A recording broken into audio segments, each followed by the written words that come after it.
성경 말씀 함께 보겠습니다. 함께 보실 말씀은 갈라디아서 5장 13절로 26절까지 있는 말씀으로 함께 보시도록 하겠습니다. 한 절씩 교독하겠습니다. 형제들아, 너희가 자유를 위하여 부르심을 입었으나 그러나 그 자유로 육체의 기회를 삼지 말고 오직 사랑으로 서로 종노릇하라.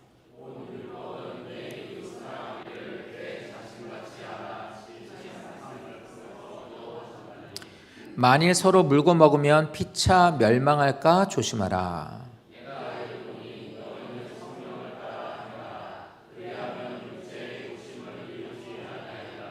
육체의 소욕은 성령을 거스르고 성령은 육체를 거스르나니 이 둘이 서로 대적함으로 너희가 원하는 것을 하지 못하게 하려 함이니라.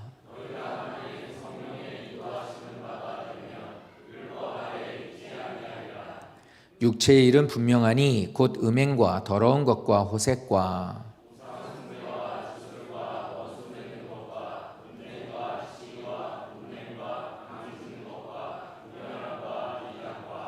투기와 술 취함과 방탕함과 그와 같은 것들이라. 전에 너희에게 경계한 것 같이 경계하노니 이런 일을 하는 자들은 하나님의 나라를 유업으로 받지 못할 것이요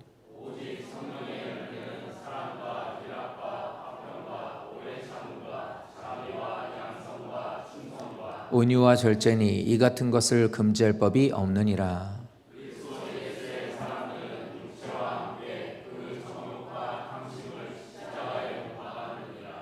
만일 우리가 성령으로 살면 또한 성령으로 행할지니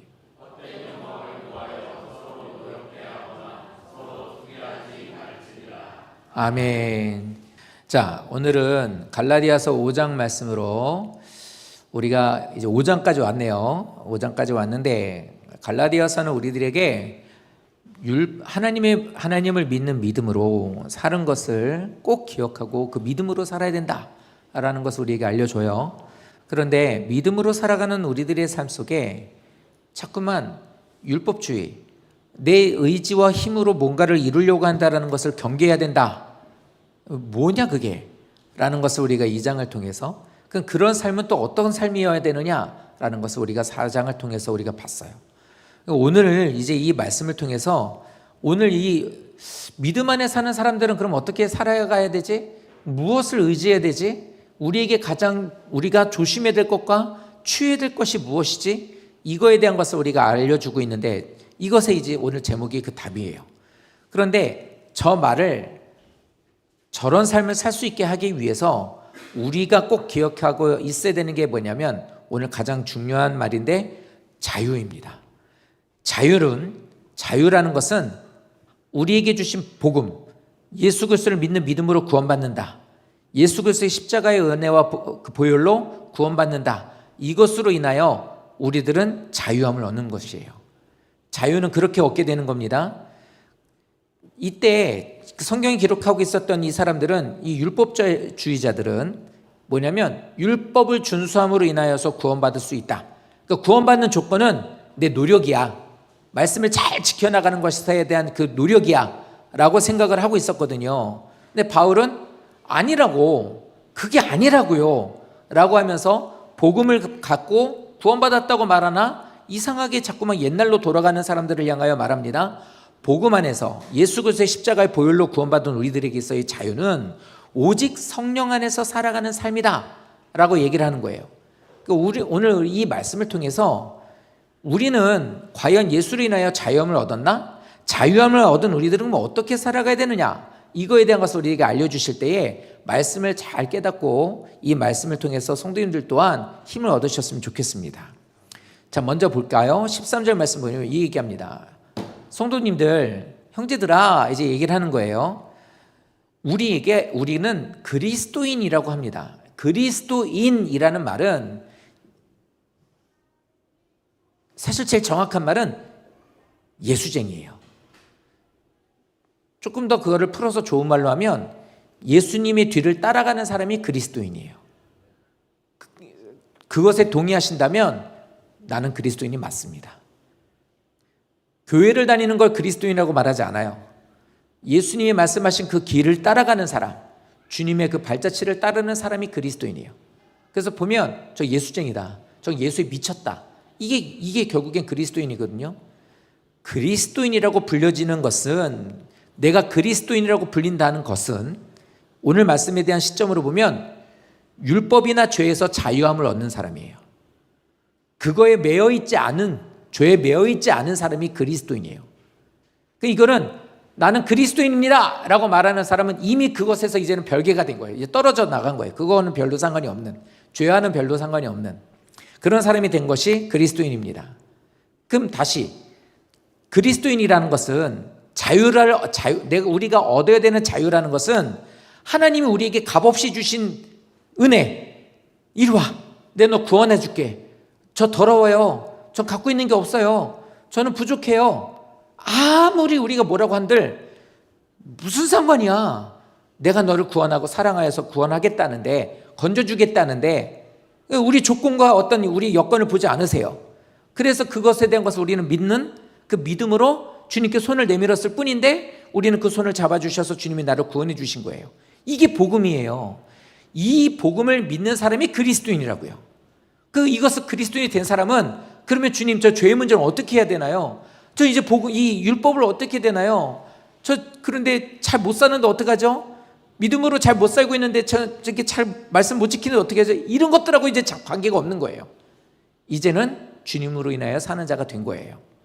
그러니까 구원이라는 것에 대한 게 우리들은 되게 좀 생각하는 것에 여러 가지 껴있는 게 많아서 좀 복잡하다고 생각을 해요. 어렵다고 생각도 하고. 근데 아니라는 거예요. 구원은, 예수님은 나를 위해서 십자가를 지시고 죽으셨고요, 그 예수를 믿으면 구원받습니다. 이걸 믿으면 구원받는 거예요. 그걸 믿는 사람은 죄에서 자유함을 얻는 거예요. 마귀는 계속 그래요. 너 이런 죄 졌잖아, 너 이거밖에 안 되잖아. 그거 들을 필요 없어요. 우린 자유하는 자가 되었으니까. 이게 바로 우리에게 자유를 주신 건데, 이 13절의 말씀 보니까 뭐냐면 이 얘기예요. 그런데 우리는 자유 자체가 목적이 아닌 거예요. 자유 자체가 목적이 아니에요. 풀어주기 위한 게 목적이 아니라고요. 우리에게 자유를 주시는 게 목적이 아니라고요. 왜냐하면 이 자유를 어떻게 생각하냐면 이렇게 받아들여요. 내 맘대로 살아도 된다고요? 아니라고요. 그게 내 맘대로 살아야 된다는 게 아니라고요. 왜냐하면 세상적인 기준으로 봤을 때는 내 맘대로, 내 멋대로 산다는 걸 자유로 생각하는데 아니라는 거예요. 자유를 주신 이유가 뭐냐면 멋대로 살아라가 아니라 하나님이 원하시는 삶의 방향으로 갈 수 있도록 하는 게 바로 그 자유예요. 하나님이 원하시는 방향, 삶으로 살 수 있도록. 그러니까 이겁니다. 삭개오라는 사람이, 그리고 또 예수님으로 인해서 눈이 안 보였던 사람이 보이게 되고 못 걷는 사람이 걷게 되었어요. 그런데 이제 이 사람은 다리가 굳어가지고 눈이 안 떠져가지고 못 걸었거든요. 못 봤거든요. 문둥병으로 죽게 됐거든요. 근데 살려줬어요. 그러면 자유함을 얻은 거잖아요. 육신적으로 건강의 자유함을 얻었죠. 그러면 이 사람은 야, 내가 자유롭게 됐구나 라고 하면서 그럼 이제 나는 멋대로 살아야지. 고쳐주신 이유가 그게 아니라고요. 그러니까 고침을 받은, 거기에서 노임을 받은 사람이, 죽을 사람이 살게 되고 못 보던 사람이 보게 되고 못 걷는 사람이 걷게 되었으면, 자유함을 얻었으면 어떻게 되냐면, 가만히 있어봐, 나를 낫게 해주신 분이 어디 있지? 그분께로 가고, 주님, 전 이제 주님 나를 이렇게 살려주셨으니, 내게 기적을 베풀어 주셨으니 저 주님의 말씀 가운데 살기를 원해요. 주님과 동행하며 살기 원해요. 이게 목적이라는 거예요. 주님이 원하시는 그 삶을 살기 위해서 우리에게 주신 거예요. 갈라디아 말씀을 잘 들으셔서 성도님들이 많은 유익이 있으셨으면 좋겠습니다. 그냥 왔다가 그냥 가시면 절대로 안 되고, 이거예요. 자, 그러니까 이것을 가지고 자꾸 육체의 기회를 삼지 말아라, 이 얘기를 하고 있는 거예요. 주님이 원하시는 삶의 방향으로 나가야죠. 이렇게 고쳐주셔서 감사합니다. 이렇게 살게 해주셔서 감사합니다. 이렇게 제대로 해주셔서 감사합니다. 이렇게 이제 우리에게 주신 것들에 대한 것을 주셨다면 이걸 가지고 주님이 원하시는 방향으로 나가는 게 주님이 주신 목적과 의도라는 거예요. 그러면 이렇게 사는 우리가 되었을 때 우리에게 자유를 주신 이것을 가지고 어떻게 되느냐? 육체의 길을 삼지 말고 네 멋대로 삼지 말고 악한 것에 대한 것을 하지 말고 라고 말은 말이에요. 그러니까 이 말은 뭐냐면 오늘 되게 중요하게 보여주게 되는 게 저 육체의 기회라는 말인데요. 육체의 기회라는 저 말은 이제 조금 있다가 또 나오는 말이 비슷한 말이 있는데 우리가 자꾸 걸려 넘어지게 되는 게 저거거든요. 저게 뭐냐면 마귀는 절대로 성도님들에게 나타나서 가끔 무당의 신내림 받은 사람한테는 귀신이 나타나서 그렇게 얘기를 한대요. 또 나 안 따르면 죽는다. 막 이렇게 막 공포로 몰아넣는다 하더라고요. 근데 그런 것들은 잘 모르겠고 뭐 그런 사람도 있긴 하겠죠. 근데 대체적으로 마귀는 우리들에게 어떻게 역사하냐면 절대로 자기 모습 보이지 않아요. 그래서 사람을 통해서 그걸 자꾸만 역사를 해요. 그렇기 때문에 그거에 대한 것들을 알고 있다면 우리들은 그거에 대한 것을 얼마든지 경계를 할 수 있어요. 육체의 기회로 삼는다라는 저 말이 뭐냐면 마귀의 역사는 저걸 통해서 들어오는데 어떤 모습으로 보여지게 되냐면 자기 중심이에요. 내 중심으로 산단 말이에요. 죄된 행동에 대한 것들로 나아가는 발판으로 삼지 말라는 말이에요. 자유를. 그러니까 나로 이렇게 건져주셨으면 하나님 원하시는 방향으로 나가야 되는데 내 멋대로 살아. 그러니까 이런 사람 진짜 많아요. 하나님 병 고쳐주시면 저 뭐 어떻게 하겠어요? 라고 하는데요. 하나님 전 지금 돈이 없으니 돈을 주시면 어떻게 하겠어요? 저에게서 건강을 주시면 어떻게 하겠어요? 뭐 이렇게 되면 어떻게 하겠어요? 수없이 하나님한테 얘기를 해요. 정치하는 사람들이 공약하잖아요. 공약이 뭐 말이에요? 공적인 약속이잖아요. 근데 똑같은 공약이네 딴 말로 공약을 하죠. 공갈 약속. 하나님한테 그렇게 하는 거예요. 그러고서 어떻게 해요? 회복시켜 주시면 이제 그렇게 사는 거예요. 저는 저희 외할머니를 통해서 이런 얘기를 되게 많이 들었어요. 하나님 앞에 전도를 하면서 나갈 때 어떤 상황이 있는 사람을 위해서 그렇게 얘기를 하면 기도를 해주고 도와주고 중보해주고 도움을 주면 대체적으로 사람들이 이러고 있다가 이 약속을 지키며 나가는 사람들에게 큰 은혜와 복이 있는데 이거를 대체적으로 사람들이 안 지키는 거예요. 많이 얘기를 들었어요. 근데 지금까지 사역을 하면서 살면서도 수도 없이 봐요. 그런 사람들을. 어려울 때만 기도하는 거예요. 이게 자기중심적이에요. 그러니까 저게 지금 보여지고 있는 13절에 있는 말씀의 두 번째 줄은 그거예요. 너에게서 주신 그것을 가지고 죄의 행동을 하거나 네 악한 것들과 네 중심적인 것들을 하는 것에 그 자유하심을 은혜 베풀어 주심을 발판으로 삼지 마라. 경고하는 거예요. 그리고 어떻게 합니까? 서로 종노릇하라는 거예요. 근데 왜 종노릇하라고 썼냐? 여기서 말하는 종노릇하라는 표현이 사실 이게 좋은 어감은 아니거든요. 근데 이게 뭐냐면 자유라는 것은 내가 구원받은 것은 은혜를 주신 것은 너 자신을 위한 것이 아니라 마치 종과 같은 태도를 갖고 살아야 된다. 섬기고 베풀고 나누고 예수님이 제자들의 발을 씻겨주시면서 마치 그들의 종이 된 것처럼 이스라엘 사람들에게 있어서 발을 씻겨주는 것은 종이 나는 거였어요. 종이 없어요. 종에게 시키지 않고 또 종에게까지 그렇게 발 씻기지 않고 좀 손님이 올 때 대우를 해주면 어떻게 하느냐면 발 씻을 물을 줘요. 씻으시라고. 이게 그 사람들에게 주는 손님을 접대하는 예의였거든요. 근데 그보다 더 극진한 사람이 오면 어떻게 하면 종을 시켜서 그의 발을 씻어주셨어요. 그러니까 예수님이 그들의 발을 씻겨주셨다는 것은 그들의 종이 됐다는 거예요. 그 순간.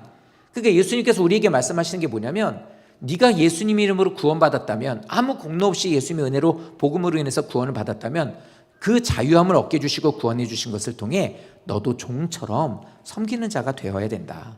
네 삶의 자세가 그래야 된다라는 것을 우리에게 명령하시는 거예요. 그 구원받은 사람이 어떻게 그러니까 교회 와가지고 확 이러고 직분 받았다고 이러고 인사도 안 해, 인사도 안 받아. 뭐 있으면 맨날 시켜. 그거 좀 갖고 와봐요. 그거 좀 해봐요. 이런 사람 많아요.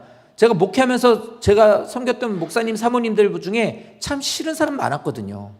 뭐냐면 그래요. 짜네. 다시 끓여와요. 뭐 맛있네. 좀 더 사와봐요. 요구하는 게 많더라고요. 주는 것만 해도 고맙게 생각해야 되는데 그런 얘기 하는 목사님이나 사모님 많이 봤거든요. 근데 같이 있으면 되게 불편하더라고요. 청년이었어도 전도사 때였어도 왜 저럴까? 그러니까 그분들을 비난하고 싶은 마음은 없습니다. 다만 나는 그런 목사 되지 말아야지. 우리 집사람은 그런 사람 되지 말게 해야지. 좀 이게 커요. 성도님들도 마찬가지셔야 돼요. 우리는 종노릇 해야 돼요. 서로. 교회 오면 서로 종노릇 하시는 거예요. 식사당반 얘기 매번 하잖아요. 왜 저렇게 합니까? 저 종노릇 하는 거거든요. 섬겨주는 거예요. 그러니까 직분이 있거나 교회를 오래 다녔거나 뭐 어찌됐든 간에 군림하려고 하지 마세요. 본인은 아니라고 하지만 보여요. 그러면 안 돼요. 근데 믿음 안에 있는 삶의 모습이 저렇게 되면 그게 그렇게 표출될 수밖에 없는 겁니다. 되게 웃기죠? 세상의 자유는요, 내가 원하는 대로 사는 것을 자유라고 말해요. 근데 하나님이 주시는 자유는요, 내 마음대로 살려고 하는 자기 중심에 대한 것에 대해서 돌아서래요. 그래서 하나님을 향해서 종노릇하고 이웃을 향해서 종노릇, 즉 하나님을 사랑하고 이웃을 사랑하래요. 우리 아이들도 모두 다 아는 얘기예요. 이웃 사랑하라는 것은요, 교회에서 나가서 봉사활동 많이 하시라는 거 아니에요. 아니, 해야죠. 하지만 가장 가까운 이웃이 누구예요? 집사님한테 제일 가까운 이웃이 누구예요?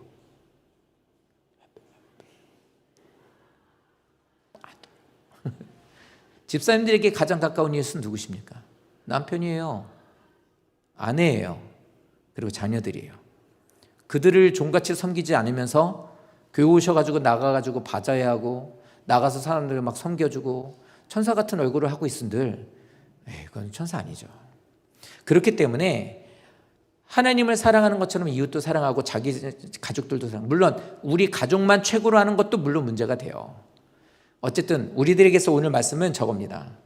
자유함을 얻은 사람에게 있어서 꼭 하나님 우리들에게 말씀하시는 것은 나를 위한 자유가 아니라 남을 섬기기 위한 수단으로서 그 자유를 우리는 사용해야 되는 거예요.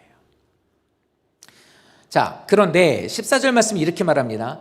이 말씀은 지금 드렸던 우리가 복음으로 인해서 자유롭게 되는 이것은 율법도 이미 얘기한 것이다. 율법이 이미 얘기한 것이기 때문에 율법에서도 이런 것들에 대한 것을 추구하고 있는 것이고 그걸 옳다고 여겼던 것들이기 때문에 이것에 대해서는 문제가 되지 않는다라는 거예요. 다시 말하면 율법 나쁜 거 아니라는 거예요. 율법은 나쁜 거 아닙니다. 그런데 말씀을 우리에게 주신 이 복음으로 이 모든 율법이 다 이루어졌다. 그러니까 뭐냐면 율법이 있는데 그거를 말씀으로 복음으로 이게 다 이미 그거를 장악을 해버린 거예요. 포함이 돼버린 거예요. 그러니까 율법 갖고 뭐라 하지 말고 그거를 덮어버리고 완성한 말씀으로 우리에게 주시는 하나님의 복음으로 이 모든 것들을 하라, 이 얘기를 하는 거예요.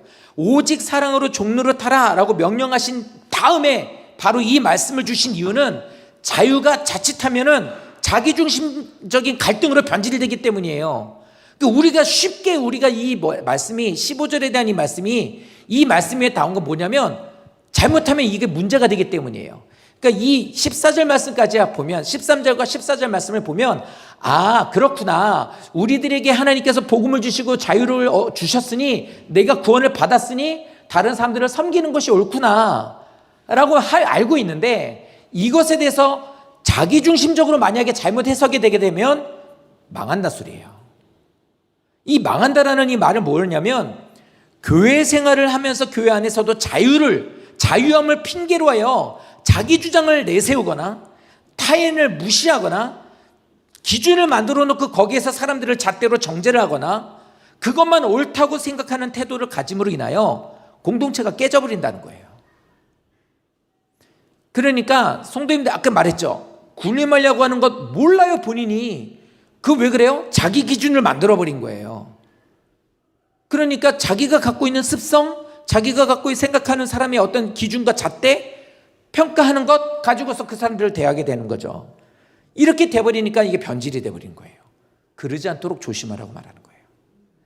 교회는 우리들의 가정은 하나님이 종은 그냥 없어요. 내가 이만큼 했으니까 주인이 내게 뭘 주겠지 이렇게 했는데 안 하면 나 주인을 바꿔? 나 그만둬?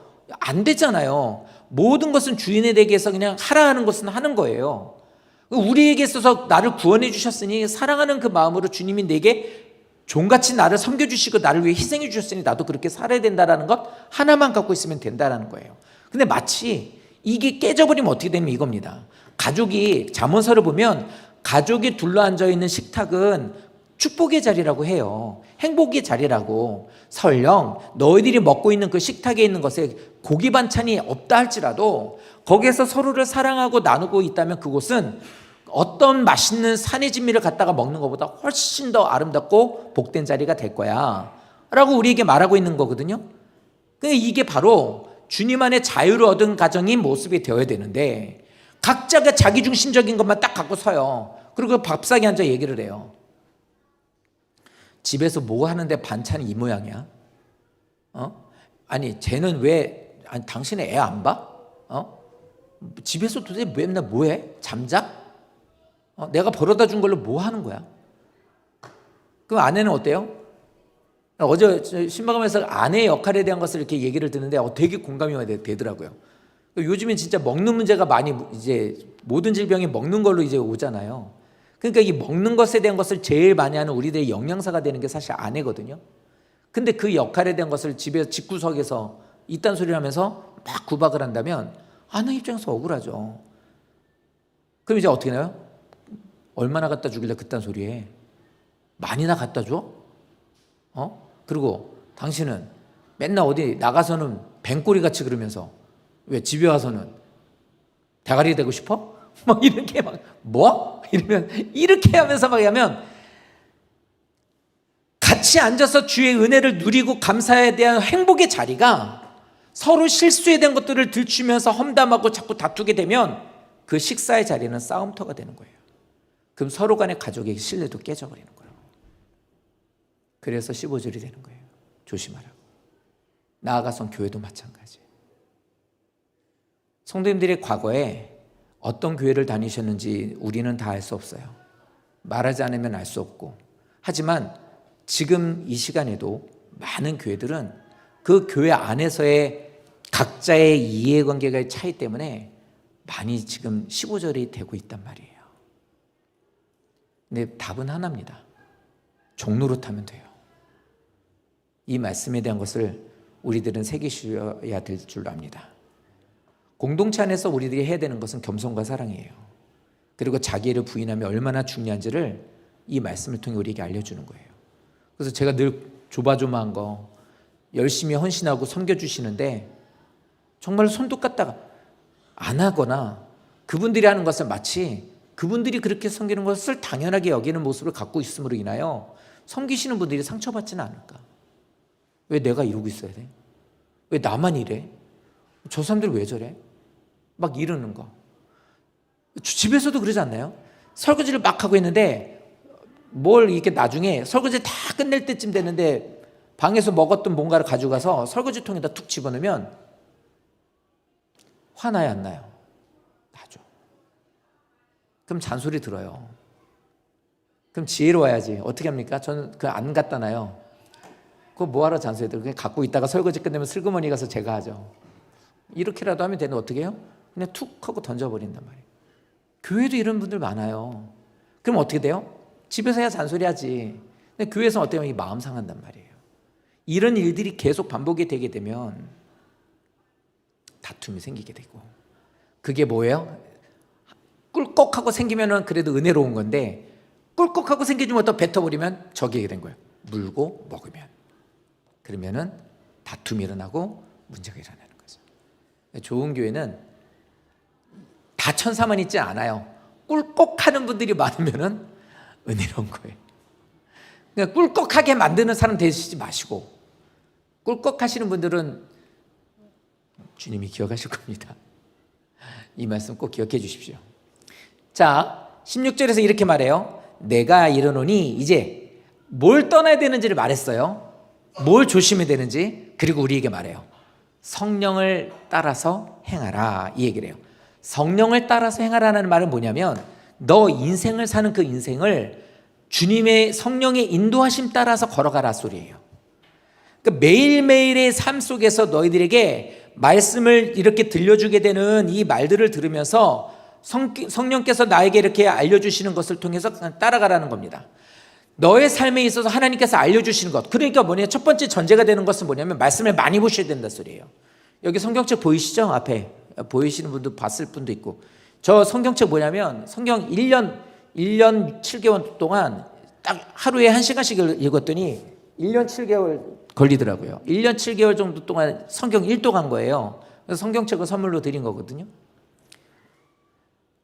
많이 읽어야 돼요. 제가 그 어떤 분들 만났을 때 얘기해서 우리 애가 너무 문제다. 맨날 게임만 한대. 얘는 그냥 게임만 아주 그냥 게임하느라고 아주 시간 가는 줄 모른다는 거예요. 아무것도 안 한대요. 밥 먹는 시간도 잊어버리고 막 그냥 게임만 주구장창. 말 안 하고 있으면 좀 밤 새도록 한대요. 이 전두엽이 말라가거든요. 그러면 그 마약하고 똑같대요. 그렇게 게임을 하는 것이.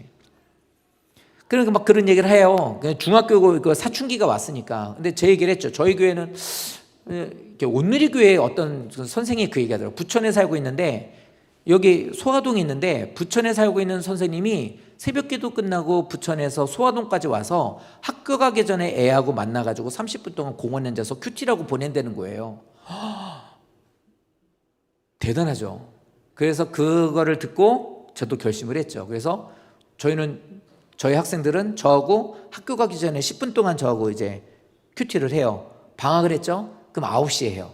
9시 이제 좀 늦잠 좀 자야 되니까 9시까지는 자라. 9시에 하고 대신 30분을 해요. 그러고 나서 방학이 3주면 2주 동안은 9시 하고 개학하기 일주일 전에는 다시 8시예요. 그러면 학교 가는 데 있어 조금 일어나는 게 좀 더 괜찮겠죠. 이렇게 얘기를 했더니 걔를 우리 교회로 보낸다는 거예요. 안 된다고 그랬어요. 집사님네 교회를 지금 다니고 있는데 우리 교회가 이거 한다고 우리 교회를 보내시면 되겠어요? 그러겠죠. 말이나 잘 듣는 애 보낸다면 좀 고민해 보겠네. 말도 안 듣는 애를 나한테 왜 보낸대요? 그랬죠. 그럼 우리 애 좀 도와주시면 안 되냐고. 집사님네 교회 선생님한테 도와달라고 하세요. 나는 우리 교회를 해야 되니까. 그러니까 좀 기분이 나쁜 게 뭐 개쪼겠다고 했더니 콧방귀도 안 뀌더니 자기네 아들 그러니까 우리한테 보낸다고? 종로로 타라 그랬는데. 종로로 타라 그랬는데. 자, 그겁니다. 그러니까 말씀을 많이 보셔야 돼요. 근데 말씀을 유튜브로 보면 안 돼요. 유튜브로 보는 것으로 채우시면 안 돼요. 유튜브로 말씀 볼 수 있어요. 유튜브로 보든 귀로 듣든 괜찮아요. 그런데 문제가 뭐냐면 귀로만 하게 되면 안 돼요. 예를 들어 이런 건 똑같아요. 우리 김종임 목사님은 이제 수학과를 나오셔서 애들 수학 가르치는 걸 좋아하시는데 아들이 이제 수학에 더 이제 우리 홍성경 성도님도 이제 학원 하시니까 근데 공부에 대해 되게 그 과목에 대해 예민하시잖아요. 근데 수학을 푸는데 저 집 큰아들이 이제 수학을 풀어 그러고 딱 줬더니 얘가 쳐다보고 있는 거예요. 그러니까 아빠 그래요. 그러니까 예를 들어서입니다. 너 수학 문제 왜 안 풀고 있니? 풀고 있는데요. 뭔 소리야? 그러면 저 눈으로 풀고 있는데요. 그러면은 그게 되겠냐고요. 야, 펜 들고 써가면서 그거를 좀 식을 써야지. 분명히 이렇게 얘기하실 거라고요. 성경을요 귀로만 듣게 되면요 머리만 커져요. 안 돼요.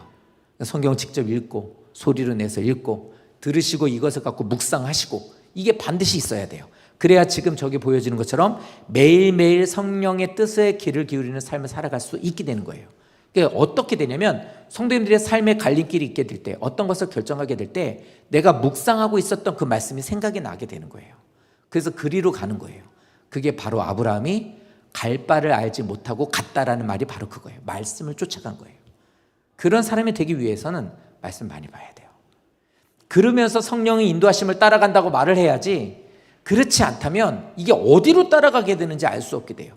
그러니까 저 뒤에 있는 말 보세요. 오늘은 이렇게 글을 좀 많이 썼으니까 눈으로 좀 보십시오. 이렇게 사는 삶이요 성령이 알려주시는 방식에 대한 것 지금 말씀을 드렸던 이 방식을 계속 일상에서 삶 속에서 적용하시는 거예요.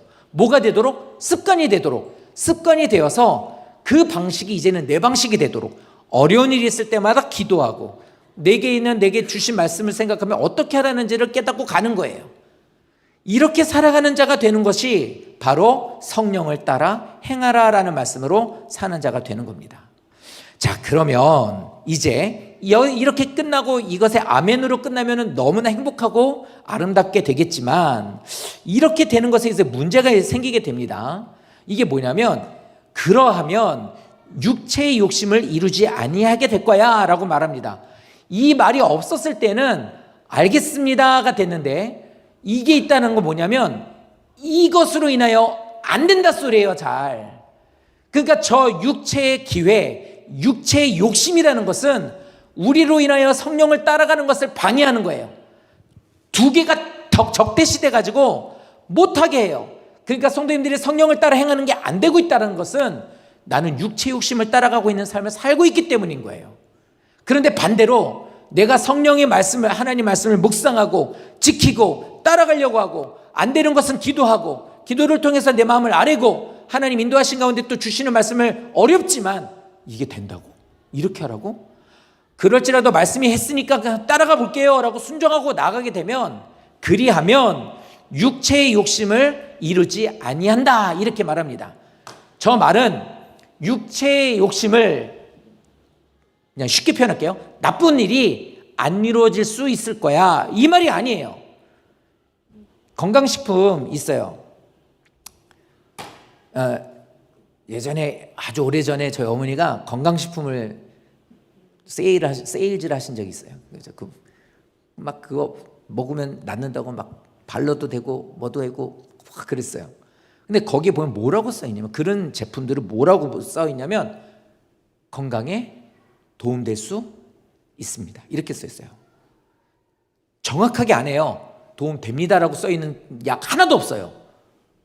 피부에 도움이 될 수 있습니다. 혈관이 좋아질 수 있습니다. 다 수 있습니다. 그러니까 그 말은 그럴 수도 있지만 안 그럴 수도 있습니다. 그러니까 알아서 선택해서 먹든지 말든지 이런 뜻이 되는 거예요. 근데 저 말은 육체의 욕심을 이루지 않을 수 있습니다. 이 말이 아니에요. 그러면 무슨 말이냐? 저 말은 인도하신 가운데 우리들이 하나님의 성령을 따라가게 되면 내 노력이 아니라 성령님이 동행하시면서 그분의 뜻을 따라가게 될 때 성령께서 내가 육체 욕심을 이루지 않도록 성령께서 하신다는 것의 약속이에요. 이거 잘 좀 기억하세요. 약속이에요. 그러니까 내가 성령을 의지하고 따라가는 것을 하면 맡기면 성령이 해주신다는 거예요. 내 노력으로 육체 욕심을 누르는 거는 안 돼요. 이거 한계가 있잖아요. 우리는 이 한계 있다는 거 알아요. 우리가 죄를 이겨. 그래, 내 죄 짓지 말아야 돼. 죄 안 져야 돼. 아까 게임 했죠. 그래, 목사님이 하도 그러니까 게임 좀 덜 해야지. 한계가 있습니다. 이게 제일 애들이 무너지는 게 뭔지 알아요? 공부가 안 될 때 10분만 피곤한데 그러고 한번 10분만 좀 게임할까? 핸드폰 볼까? 이러면 절대 안 된다고 하거든요. 그럼 이게 못 나요. 안 돼요. 이게 뭔 소리냐면 내 의지로는 안 됐단 소리예요. 한계가 있어요. 우리 인간은 한계가 있어서 이 죄를 안 지려고 애쓰는 것이 있는 것은 있겠지만 우리에게는 한계가 있기 때문에 저 말은 우리에게 용납이 안 돼요. 성립이 안 돼요. 그러나 성령께서 하신다는 거예요. 약속을 해주시는 겁니다. 자, 17절에 그래서 이제 성령의 소욕을 얘기해요. 그런데 그 성령의 소욕이라는 건 말씀드린 것처럼 성령을 거스르고 성령은 육체를 거스른다. 이게 뭐냐면 두 개를 다 성도님들이 따를 수가 없어요. 동시에 다 따를 수가 없어요. 저 두 개는 적대시되게 있기 때문에 따를 수가 없어요. 성도님들이 육체의 소욕을 따르시게 되면 성령을 거스르게 되고요. 따를 수 없게 되고요. 두게 되고요. 성령을 따르시게 되면 육체의 소욕을 이기실 수 있다는 거예요. 그게 이 말이에요. 그러니까 이것을 여기서 설명하는 거예요. 그러니까 성령을 따라서 걸어라. 인생을 살아가는 모든 순간마다 말씀대로 살아. 그러면 성령께서 너를 도우실 거야. 근데 꼭 기억해. 너희들이 이것을 겸해서 할 수 없어. 하나만 선택해야 돼. 그러니까 이것에 대한 것을 너희들이 설명해 줄게 라고 우리들에게 알려주고 있는 거예요. 자, 육체의 소욕에 대해서 얘기를 하는데 이것은 서로 대적된 관계라는 것을 분명히 말씀하고 있고, 여기서 말하는 건 뭐냐면 왜 적대시 되느냐면 육체에 대한 것은 마귀는 육체를 통하여서 우리들에게 주는 저것들을 통해서 하나님이 주시는 것을 얻지 못하게 해요. 못 얻게 해요. 그래서 우리들이 하나님 원하시는 대로 나가는 것에 대한 것을 못하게 합니다. 근데 저것은 단순한 욕망이 아니에요. 육신의 욕망을 말하는 게 아니에요. 돈 많이 버는 거, 건강하게 사는 거, 날씬해지는 거, 뭐 좋은 거 사는 거, 뭐 권세를 누리고 사는 거 이런 걸 말하는 게 아니에요. 저거 뭐냐면 우리 타락한 우리 안에 있는 본성이에요. 그러니까 뭐냐면 육체의 소욕이라는 것은 내 속에 있는 것들에 대한 것이 이제 올라오게 된다 소리예요. 예수를 믿으면서 밟아서 이겼다고 생각했던 것들이 이제는 올라오게 되는 거예요. 아까 일부 때는 그 얘기를 했는데 언젠가 한번 운전을 하고 가는데 차에서 되게 이상한 냄새가 나요. 누가 뭘 흘렸나? 제가 한번 까나리 액젓을 한번 차에다 쏟은 적이 있어가지고 와, 그 냄새 안 빠지더라고요. 근데 다 어떻게 해결했는데 이상하게 뭐 어디서 이게 막 엉냄새가 이렇게 나는 거예요. 그 막 신호가 걸려가지고 막 사방을 봐도 아무것도 없는 거예요. 근데 어떻게 하다 봤는데 발꿈치 그 신발 밑창에 은행이 하나가 껴 있더라고요. 그러니까 그 은행 때문에 차 안에서 냄새가 막 나는 거예요. 육체의 소욕이라고 하는 저 말은 예수님을 믿고 나서 우리들에게 있어서 그것이 해결되었다고 여겨졌던 타락된 우리들의 죄악의 본성에 대한 것들이 육체의 소욕을 따르게 되거나 그것에 우리가 마음을 열어버리게 되면 이게 스물스물 올라오게 된다는 소리예요. 그냥 단순한 욕망이 아니에요.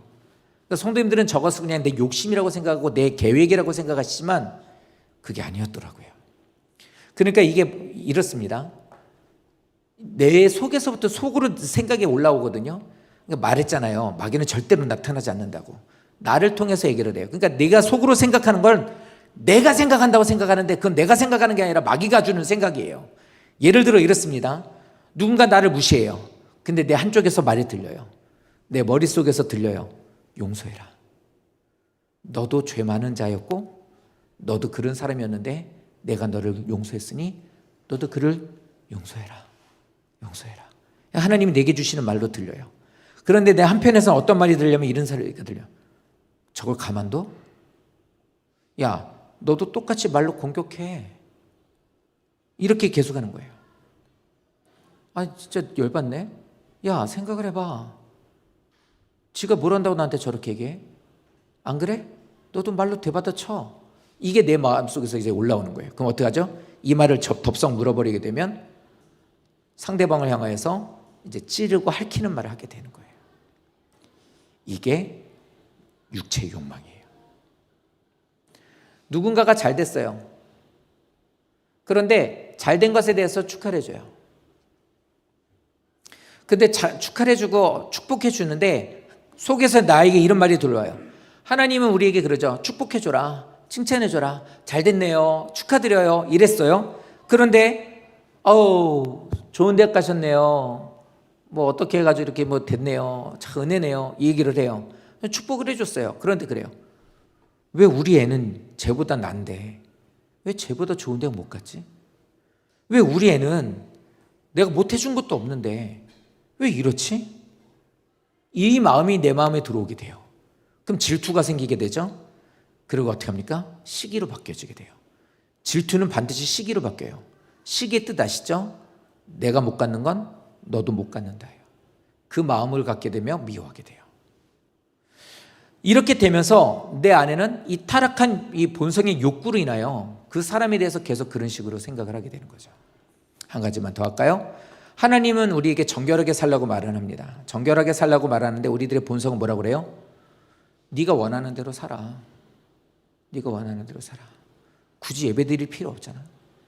지난주 얘기했잖아요. 야, 예배 한번 빠진다고 너무 어떻게 되지 않아. 하나님은 너를 사랑하셔. 예배 한번 빠진다고 너에게 그렇게 역사 뭐 나쁘게 하지 않아. 알잖아. 이런 식으로 해요. 그러니까 뭐냐면 하나님의 원하시는 것에 대한 것은 반드시 약간씩 자르게 만들어요. 약간씩. 야, 예배? 핸드폰 봐. 괜찮아. 귀로 다 듣고 있잖아. 조금 늦어도 돼. 어쩔 수 없잖아. 그럼 일 하려면. 아무것도 아닌 건데 이 육체 욕구는 우리들에게 계속해서 내 마음을 통해 내 생각인 것을 이렇게 자꾸 교묘하게 하여 얘기를 하는 거예요. 그것이 17절이에요. 그게 거스른다는 거예요. 이 욕망들이 성령과 계속해서 충돌을 일으키게 됩니다. 그러니까 충돌하게 된다는 저 말이 뭐냐면 하나님이 내게 주시는 것에 대한 것을 못 갖게 만드는 거예요. 주님께로 인도하는 그 길을 가는 것을 못 가게 만드는 거예요. 이 일들에 대한 것들이 수도 없이 이루어지는데 우리는 그거를 알고 있으면서도 안 갑니다. 이게 저희 가정사를 통해서 알게 됐어요. 분명히 우리가 예수를 믿고 어떻게 사는 것을 우리가 경험을 했고 다 알아요. 우리 옆집에 있는 사람도 알고 우리와 관계를 지고 있는 사람 다 알아요. 하나님 믿는 사람들의 가정이 어떤 건지를 다 우리를 보고 알게 된 거예요.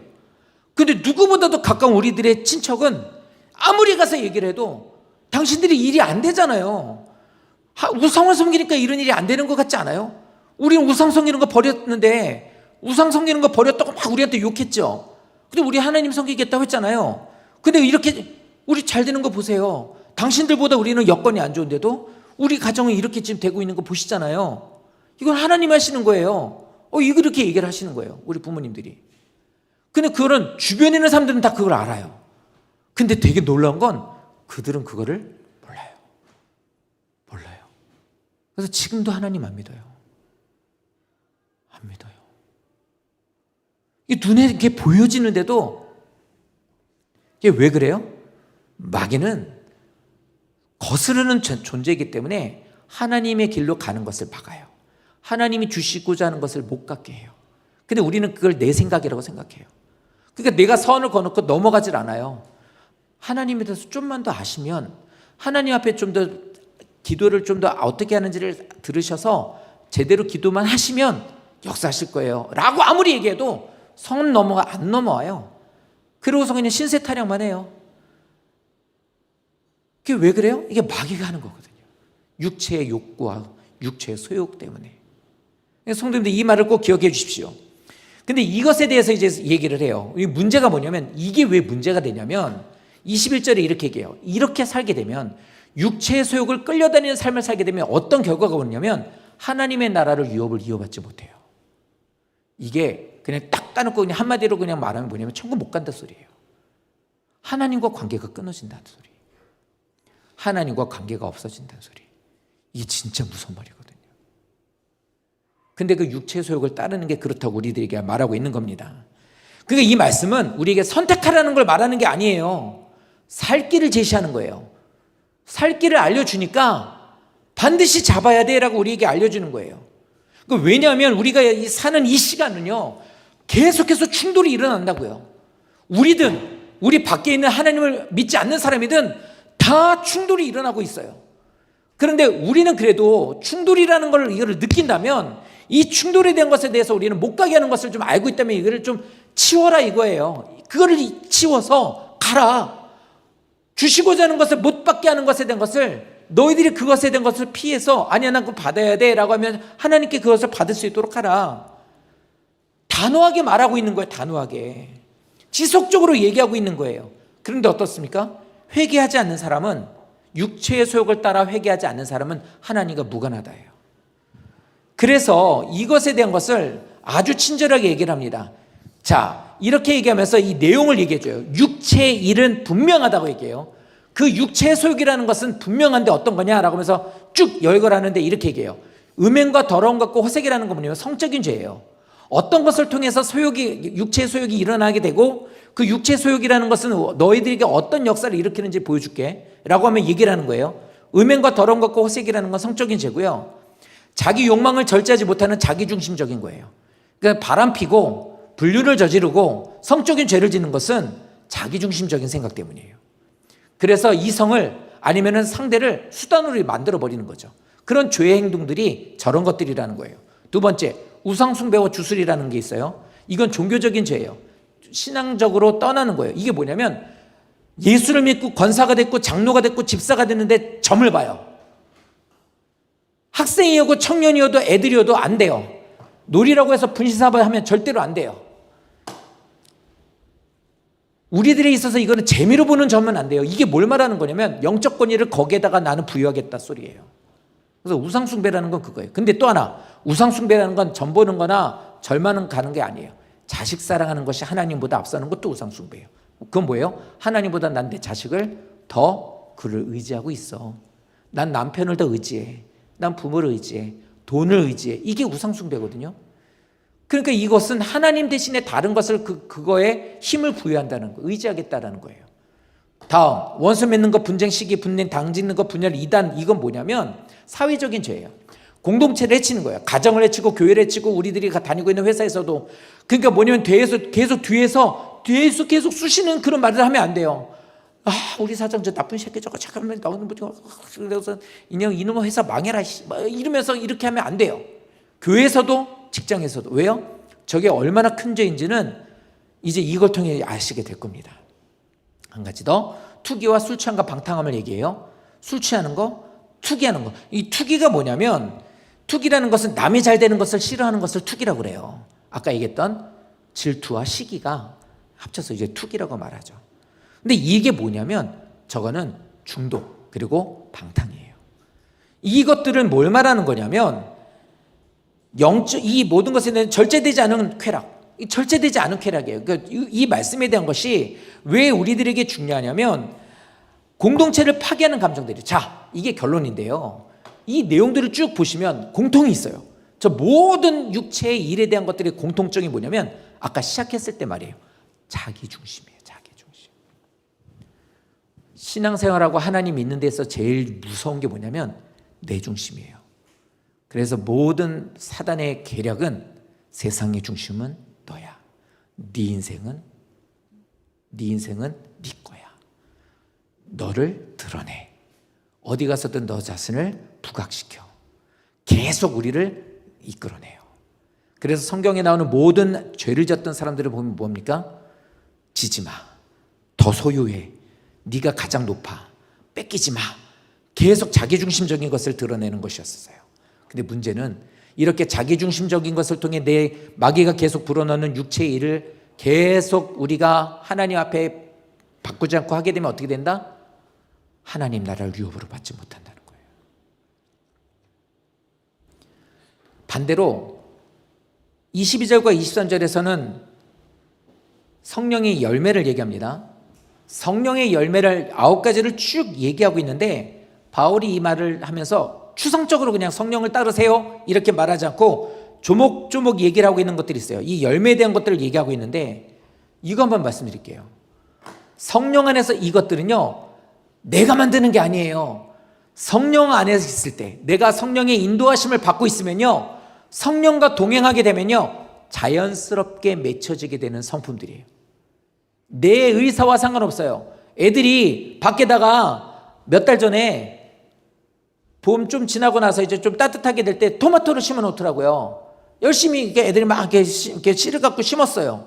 그러니까 어떻게 합니까? 생각이 있을 때는 물 주고 또 생각을 못할 때는 그냥 말고 하지만 비도 내리고 또 생각나는 때 집사님들 물도 주고 이러니까 어떻게 되냐면 언제부터 보니까 저게 토마토가 열리더라고요. 우리들은 물 주고 관심 갖고 이렇게 그냥 뒀더니 심어주고 이렇게 하는 것들을 해줄 것만 해줬더니 즉 성령 안에서만 따랐더니 성령 안에 거했더니 말씀에 순종했더니 인도하심에 대한 것을 귀담아 듣고 그것에 마음을 두었더니 나도 모르는 사이에 자연스럽게라는 게 뭐냐면 스스로 그 모든 것들이 알아서 열매가 맺혀진 거예요. 똑같아요. 우리가 하나님 인도하심 가게 되면 내 노력이 아니라 하나님이 저거를 갖게 하신다는 거예요. 근데 여기 보세요. 19절에서는 육체의 일은 분명하니 이렇게 얘기를 했고요. 22절에서 뭐냐면 오직 성령의 열매는 이렇게 얘기했어요. 마귀 것과 사단의 것을 얘기하는데 마귀가 하는 것은 뭐라고 하냐면 일이라고 해요. 그런데 성령이 주시는 것은 열매라고 그래요. 왜 말을 저렇게 다르게 했을까? 육체의 일이라고 말하는 이유는 저겁니다. 우리들이 할 때 이 모든 것에 대한 것은 인간적으로 하는 모든 이 일들에 대한 것은요 하나님이 인도하신 가운데 나가는 이것들은 노력이에요. 내 노력이라고요. 하나님의 말씀을 떠난 죄를 짓는 모든 것들은 내 일이에요. 내가 노력해서 이루어진 거예요. 그러니까 가만히 있는데 죄를 짓는 게 아니라 내가 죄를 향해 열심히 달려가는 거예요. 사실은 최선을 다해서 나는 달려가고 있었던 거예요. 그러니까 인간의 노력과 자기중심적인 욕망에서 나오는 것이기 때문에 일이라고 말하고 있는 거예요. 행위예요, 행위. 그러니까 이건 뭐예요? 내가 하는 거예요. 근데 뒤에 있는 열매라고 한 건 뭐예요? 이건 오직 하나님의 은혜로만 되는 거예요. 하나님의 은혜로만. 죄는요 내가 만들어 놓는 거기 때문에 하나님 앞에 그 죄로 인하여서 내가 심판을 받게 되면 거기에 가서는 누구도 원망할 수 없대요. 왜요? 내가 쌓아놓은 거기 때문에. 나를 왜 이렇게 죄짓도록 가만히 두셨어요 하나님이라고 하나님을 향해서 원망할 수가 없대요. 오늘 이 시간에 이 말씀을 들으시는 성도님들도 내가 지금 이 모습을, 이 죄를 짓는 것이, 이 모습이 어떤 모습인지를 잘 돌아봐 주십시오. 그러나 반대로 성령의 열매라고 말한 것처럼 내가 하나님의 은혜를 사모하며 그 앞으로 나가기만 하면 이것은 자라난대요, 스스로가. 이렇게 말해요. 그리고 저 9가지 성령 열매는요, 각자가 다 다른 게 아니에요. 어떤 성도들을 보니까 사랑은 많아요. 근데 어떤 그 사랑이 많은데 이 사람이 좀 온유하지 못해. 그 어떤 사람은 오래 참네. 근데 이 사람은 절제를 잘 못해. 이럴 수 없대요. 저 9가지는 하나예요. 성령의 열매는 하나로 다 연결되어 있는 통합적인 성품이에요. 다시 말하면 성령의 충만함을, 성령의 열매를 받고 하나님의 성령의 인도하심을 따라가는 삶을 살게 되면 저 9가지가 내 삶 속에 다 나타나는 거예요. 그게 내 안에서 자라나는 거예요. 원하는 것만 띄어지는 게 아니라고요. 그러니 우리는 눈에 보이기 좋은 9가지 중에 어떤 걸 선택하세요가 아니라 저것은 일단 뒤로 하고 성령을 따라 살아가는 것을 힘쓰는 성도만 되시면 되는 거예요. 3가지는요, 하나님과의 관계를 말해요. 2번째는 오래 참음과 자비와 양선은요, 다른 사람들 관계에서 나오는 것들이에요. 그리고 3가지는 충성, 온유와 절제는요, 나의 스스로가 하는 절제, 즉 나와의 관계를 통해 나오는 거예요. 성령 안에 있는 사람은 첫 번째로 하나님과 올바른 관계를 갖는 거예요. 그래서 진정한 신앙으로, 믿음으로 구원받은 성도는요, 하나님 관계가 온전해요. 하나님이 싫어하시는 것을 하지 않고 하나님을 가까이 하는 거예요. 그래서 예배가 흐트러져 버린 사람은 하나님과의 관계가 깨졌다고 보는 거예요. 왜요? 예배는 그거거든요. 하나님, 한 주간 동안 너무 감사해요. 은혜가 정말 하나님 은혜가 아니면 좀 못 살아요. 하나님, 변함없이 이렇게 예배를 드리게 해주시니 너무 감사해요. 소망인 것은 제가 사는 동안 이렇게 늘 하나님을 예배했으면 좋겠어요. 하나님, 생각지도 않았었던 좋은 것들 주신 것 감사해요. 이번에 청년부가 수련회를 갔는데 좀 많은 것을 느끼기는 좋은 거를 많이 느꼈어요. 은혜 많이 받고 성령 충만한 게 아니라 완전 반대의 것들을 많이 받더라고요. 들어보니까. 근데 우리 청년들 은혜를 많이 받았어요. 근데 이 얘기를 해주고 싶어요. 뭐냐면 이거예요. 여름 성경학교가 이번 주부터 있으니까 여름 성경학교를 앞두고 교회학교 교사들이 모여서 20 며칠 동안을 새벽 기도를 한 거예요. 20 며칠을. 그러니까 여름 성경학교를 위해서 교사들이. 근데 그 교사들이 대부분이 청년들이었어요. 그러니까 이 청년들이 모여서 성경학교를 위해서 계속 기도를 했는데, 물론 일부에 대한 건 청년부 수련회 기도도 했겠죠. 그런데 이 사람들이, 이 아이들이 청년부 수련회 갔더니 하나님의 은혜를 받게 된 거예요. 뭐냐면 목적은 이거였는데 이걸 위해 기도하면서 나는 생활하면서 이쪽으로 와 있더니 여기서 기도했었던 그 기도가 여기서 나에게 능력으로 나타났다는 거예요. 기대치 않았잖아요. 이렇게 역사하고 이거를 소망하고 기도를 했는데, 이 기도 제목으로 기도했는데 이런 여기 있는 내 생활 속에서 하나님이 내게서 은혜를 부어주시는 걸 경험하는 거예요. 이게 기도의 능력이에요. 그래서 기도는 하나님께 어떤 문제를 두고 기도하더라도 다른 것에 또한 하나님이 역사한다. 그걸 통해, 그 기도를 통해 내게도 역사하는 거예요. 그렇기 때문에 내가 나 스스로에게 있어서 하나님을 향하여서 충성하고 온유하고 절제하는, 즉 자기 자신과의 관계를 잘 쌓고 있는 사람이 되는 이 모습은 결국엔 예배를 통해 나오는 거예요. 성도님들이 예배를 드리시면서 꼭 기억하십시오. 마귀는 그렇게 꼭 만들어놔요. 김태형 집사님 볼링 좋아하죠. 저도 볼링 좋아하거든요. 볼링은요, 핀 보고 던지는 게 아니고 점 보고 던지는 거라고 얘기를 해요. 근데 던지는 각도가 조금만 틀려지게 되면 내가 원하는 대로 안 가거나 다 못 쳐요. 엉뚱한 데로 가서 막 핀이 서 있게 돼요. 양궁하는 사람들도 마찬가지예요. 훈련 다 하고 맨 마지막 뭐예요? 야구장, 축구장 갔을 때 사람들한테 뭐 환호하라고 그러고 거기서 집중해서 마치는 거 연습하거든요. 근데 그거 하나가 틀어지게 되면 관역을 빗나가게 되는 거예요. 예배를 온전하게 드리지 못하게 하는 요소를 제거하셔야 돼요. 그 예배를 통해 하나님에게 나는 고백을 하는 거거든요. 하나님과 온전한 관계를 이어지고 있다고 하는 것으로. 그게 됐을 때 비로소 이루어지게 되는 게 다른 사람과의 관계, 즉 가족과의 관계이고 내 생활에 있는 것이고 그 다음에 내 스스로의 관계가 이어지게 되는 거예요. 그래서 이 세 가지가 이겁니다. 이 열매들은 인간의 노력으로 만들어낼 수 있는 것이 아니라 나를 인도하시는 성령님께 순종하며 나갈 때 자연스럽게 나타나는 거예요. 우리 새롭게 신앙생활 하시고 교회 오시는 우리 성도님들 이 말씀 듣고 전 꼭 실천해 보셨으면 좋겠어요. 왜냐하면 신앙생활 하신 지 얼마 안 된 분들에게는 하나님의 역사는 더 커요. 백지 같기 때문에 거기에 역사는 더 커요. 뭐냐면 아무것도 안 하셔도 돼요. 그냥 거기에서 그렇게만 하시면 돼요. 하나님, 주님을 따르기를 원해요. 인도하신 가운데 가기 원해요. 말씀 들은 지 얼마 안 됐지만 그 말씀을 저는 조금 기억하는 말이 있을 거 아니에요. 그거 붙잡고 한번 살아보겠습니다. 그 말씀이 그 가정에는 어떻게 돼요? 색깔을 바꿔요. 색깔을. 바닷물 같이 3%밖에 안 되는 그 물이 바다를 썩지 않게 하는 것처럼 그 말씀이 성도님들을 살게 하는 역사를 경험하실 거예요. 그래서 내가 하려고 하는 게 아니라 말씀에 순종할 뿐이지만 이것으로 인해서 사는 거예요. 성도님들이 기도하시면서 자녀를 교회로 보내시게 되면 그 말씀을 듣는 그 아이들의 일주일에 딱 교회 와서 한 번 하는 거지만 교사들은 걔네들 기도를 많이 하거든요. 그것을 통해서 걔네들은 스스로가 성령의 역사로 커가나가는 거예요. 부모님들이 잘 못하셔도 보내주시는 것만으로도 잘 부탁합니다라고 하면서 그것을 우리와 마음을 함께 하시는 것만으로도 거기에서는 성령의 역사는 시작이 되는 겁니다. 그러나 이 모든 일에 있어서 성령의 열매라는 것은 반드시 꼭 기억해 주십시오. 성령의 역사는 반드시 하나로 연결된 것들이라는 것을. 그래서 믿음 안에서 승리하며 나가는 우리 모두가 될 수 있도록 해 주시기를 부탁드립니다.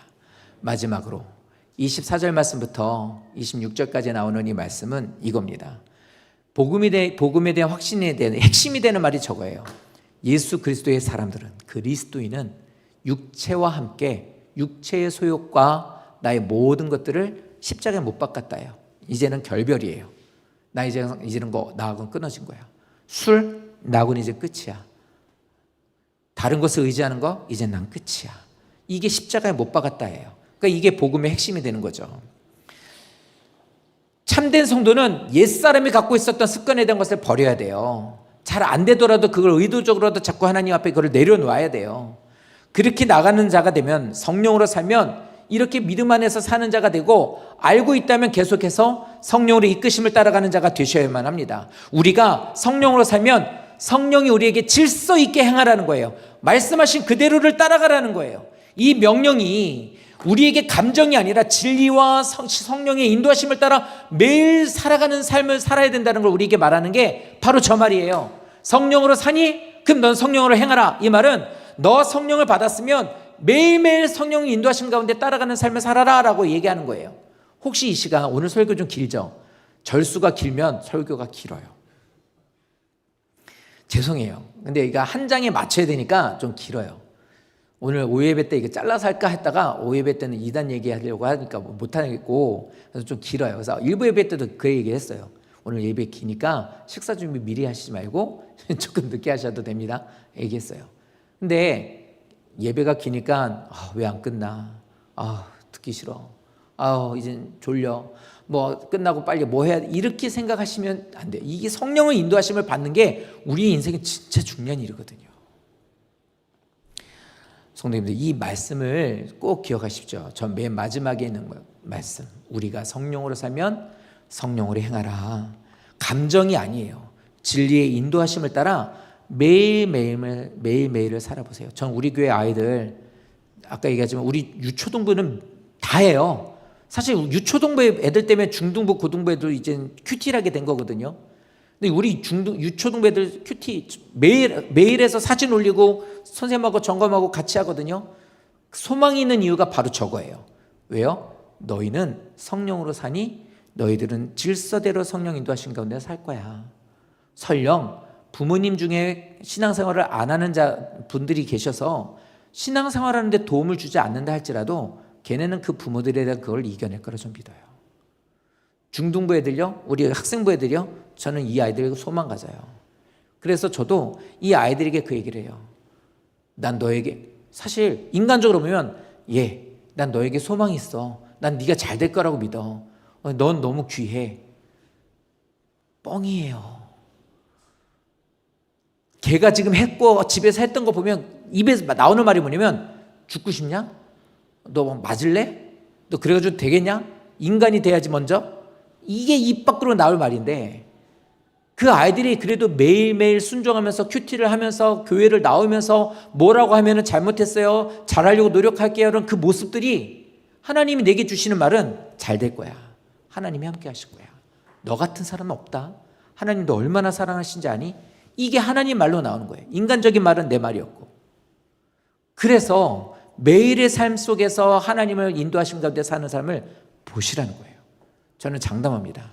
걔네들요, 한번 보시죠. 5년 후에 10년 후에 자식을 하나님보다 앞세워서 애들로 하여금 그거를 선택하게 만드는 부모와 하나님께 맡깁니다라고 하면서 늘 매일매일 말씀으로 사는 아이들의 5년 10년 후를 한번 보십시오. 어떻게 바뀌어 있는지. 하나님 우리에게 주시는 말씀이 이거예요. 맨 마지막에 있는 말씀. 우리가 믿음 안에서 사는 데에 교회가, 성도님들의 가정이 파괴되는 가장 큰 것은 바로 이거예요. 자기중심적인 거, 자기 과시하는 거, 자꾸 비교의식 갖는 거. 그래서 그런 마음을 갖고 있음으로 인해서 서로 말하면서 서로 분노하게 만드는 거, 또 자꾸 그런 행동을 하는 거, 이름으로 인해서 시기하게 만들고 질투하게 만들고 서로 다투게 되는 것들, 이런 것들을 성령을 따름으로 인하여 하지 말게 되기를 부탁하고 있는 겁니다. 사랑하는 성도님들, 우리는 자유를 받았지만 그 자유가 절대로 방종이 돼서는 안 돼요. 예배는 자유롭게 드리십시오라는 이 말이 예배 시간에 헛짓하고 있는 것으로 그걸 방종으로 바꿔버리는 건 어리석은 짓이에요. 자유를 주셨을 때는 오히려 그 자유로 하나님을 더욱 예배하는 자가 돼야 돼요. 근데 자기 생각과 기준을 만들어 놓고 예배를 자기 멋대로 그걸 잘라요. 그렇게 되게 되면 이 위에 있는 모든 것에 대한 말들이 하나님께서 이럴까 두렵다, 이렇게 되지 않도록 해야 되다라는 그 모든 것이 결국 다 내 말이 되는 거예요. 하나님을 모르고 복음을 받지 않는 사람, 이 세상은 계속 저걸 말해요. 자기 과시, 비교의식, 자기 주장, 헛된 영광, 너의 쾌락, 네 지금 하고 싶고 즐기고 싶은 것, 네 멋대로 사는 것, 이런 것들을 추구하게 하지만 성령 안에 있는 성령들은 반드시 저 9가지를 통하여 하나님의 사람으로서 반드시 하나님 나라를 드러내게 된다는 겁니다. 그래서 성도님들께 부탁드립니다. 오늘도 성령을 따라 행하십시오. 오늘 인생의 하루하루를 성령의 인도하심으로 그 안에서 하루를 걸어가십시오. 그래서 성도님들이, 모든 우리 더비교회 성도님들의 삶이 성령의 열매를 많이 맺어가시는, 그래서 시간이 흐를수록 더욱 주님을 닮아가는, 주님께서 기뻐하시는 아름다운 열매가 많아지는 복된 성도 되시기를 예수님 이름으로 축원드립니다.